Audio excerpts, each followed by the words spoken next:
दादा, आज तुम्ही भांडलेल्या हॉस्पिटलमध्ये उभी आहे आणि पलीकडच्या साईडला तुम्हालाच डेड बॉडी म्हणून बघावं लागते. निश्चित पडलेला तुमचा देह बघण्याची हिंमत नाही हो आमच्यामध्ये. तुम्ही म्हटला होता एका सभेमध्ये की जोपर्यंत मी आहे तोपर्यंत तुम्हाला माझी किंमत नाही कळणार. दादा, कळली हो किंमत.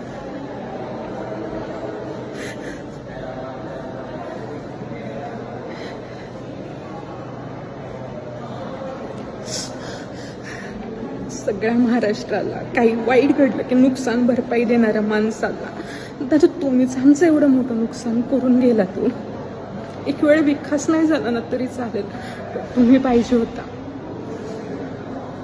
बारामतीमध्ये आज जिथे काम करतोय ना त्या संस्था पण ते ऑफिसेस पण दादा तुम्ही आणलेत. जिथे शिकलो आहेत ना ते कॉलेजेस पण तुम्ही बांधलेत. लहानपणापासून जी भाकरी खातोय ना ती भाकरीवरती पण दादा तुमच्यामुळेच ती भाकरी आम्हाला भेटते. किंमत नव्हती दादा तुम्ही होता तोपर्यंत. आज सगळ्यांना पोरकं करून निघून गेलाय. प्लीज, अजूनही असं वाटतं की बातमी खोटी असावी, त्या विमानात दादा नसावेत.